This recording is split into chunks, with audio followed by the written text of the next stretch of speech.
শুভ দুপুর বন্ধুরা, চলে এলাম নতুন একটা রেসিপি ভিডিও নিয়ে। অবশ্যই আজকের মেনুগুলো কিন্তু দারুণ ছিল। এখানে দেখতে পাচ্ছ তিনটে মেনু আছে। অবশ্যই কি কি মেনু আছে তোমরা কিন্তু কমেন্ট করে জানিও। যাই হোক, আজকে কিন্তু আমি তিনটে মেনু দেখাবো না, একটাই রেসিপি তোমাদের সাথে শেয়ার করতে চলেছি। আর সেটা হলো বাঙালিদের কিন্তু খুব ফেভারিট একটা খাবার। যদিও এটা কিন্তু কাটতে অনেকেরই টাইম লাগে, যেহেতু এটা খুবই হাতে স্লিপ করে। আর এটা কিন্তু কাটার জন্য খুব ধৈর্য নিয়ে এটাকে সুন্দরভাবে পরিষ্কার করে কাটতে হয়। এটা কিন্তু খেতে খুবই টেস্টি। এটার নাম কে জানো অবশ্যই জানিও। যাই হোক, আমি তোমাদেরকে বলছি, এটার নাম হলো কচুরলতি। দেখো, আমি কিন্তু সুন্দরভাবে কেটে নিয়েছি, নিয়ে এটা কিন্তু ভালো করে একটু ভাপিয়ে নেব। আর এটা কিন্তু সহজ পদ্ধতিতে কাটার আমার কাছে কিন্তু দারুণ একটা টিপস আছে। তোমরা যদি চাও অবশ্যই তোমাদেরকে জানিয়ে দেব। কারণ কচুরলতি কিন্তু সবাই কাটতে পারে না, অনেকটাই টাইম লাগে। এখানে দেখো, আমি কিন্তু একটু গরম জল বসিয়ে দিয়েছি, কারণ ওই লতিগুলো কিন্তু একটু ভাপিয়ে নেব। কারণ এটা কিন্তু না ভাপালে এই যে কালো যে একটা কষ, তারপরে এটা কিন্তু চুলকায়।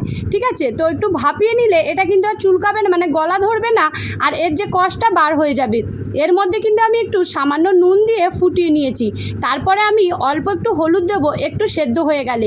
কারণ সেদ্ধর আগে যদি হলুদ দিই তাহলে কিন্তু সেদ্ধ হতে একটু টাইম লাগে। এটা কিন্তু খুব বেশি টাইম লাগে না, খুব তাড়াতাড়ি রান্নাটা হয়ে যায়। কারণ এটা কিন্তু যেহেতু একটা নরম কচুরলতিটা খুবই নরম হয়। দেখো, আমি কিন্তু প্রায় সেদ্ধ করে নিয়েছি। আর এটা তোমাদেরকে অবশ্যই দেখাবো কতটা পরিমাণ তোমরা সেদ্ধ করবে। যেহেতু এটাকে আমি কষবো, তখনই কিন্তু অনেকটাই সেদ্ধ হয়ে যাবে। এখানে দেখো, আমি কিন্তু কিছুটা ফোড়নের জন্য জিনিস নিয়ে নিয়েছি। যেমন এখানে নিয়েছিলাম গোটা গরম মশলা, শুকনো লঙ্কা, একটু কাঁচা লঙ্কা আর অল্প একটু পেঁয়াজ কুচি, তার সাথে একটু কালো জিরে। কারণ এখানে আমি একটা পেস্ট বানিয়ে অলরেডি রেখেছি। এর মধ্যে আছে আদা, রসুন, পেঁয়াজ আর একটু টমেটো। এটা কিন্তু আমি আগেই পেস্ট করে রেখেছি। আর পেস্টটা করার সময় কিন্তু অল্প একটু সাদা তেল দিয়েছিলাম। তাহলে এই মশলাটা যদি আমার বেশি হয়ে যায়, তাহলে আমি কিন্তু এই মশলাটা রেখে দেব।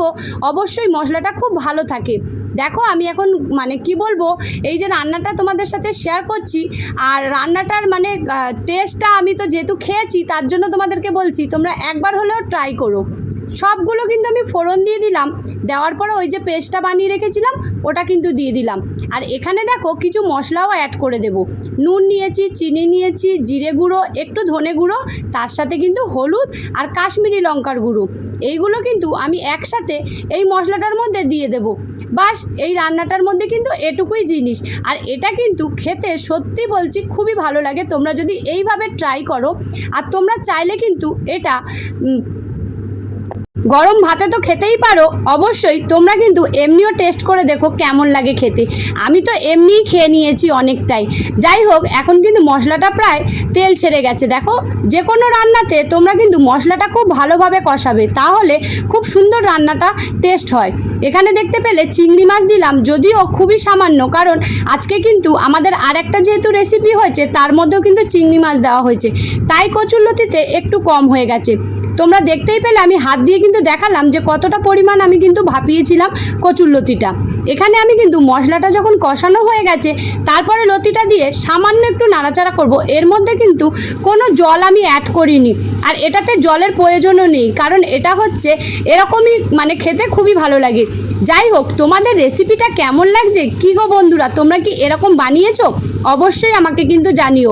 দুটো রেসিপি তোমাদের সাথে কিন্তু আমি ভেবেছিলাম শেয়ার করব একসাথে। যেহেতু লং ভিডিও হয়ে যাচ্ছে, তার জন্য আমি একটাই রেসিপি আজকে তোমাদের সাথে শেয়ার করলাম। নেক্সট ভিডিওতে কিন্তু আরেকটা আছে চিংড়ি মাছ দিয়ে দারুণ একটা রেসিপি। আজকের দুপুরটা তো আমাদের খুবই মজাদারভাবে কেটে গেল। তোমাদের কেমন কাটলো অবশ্যই জানিও।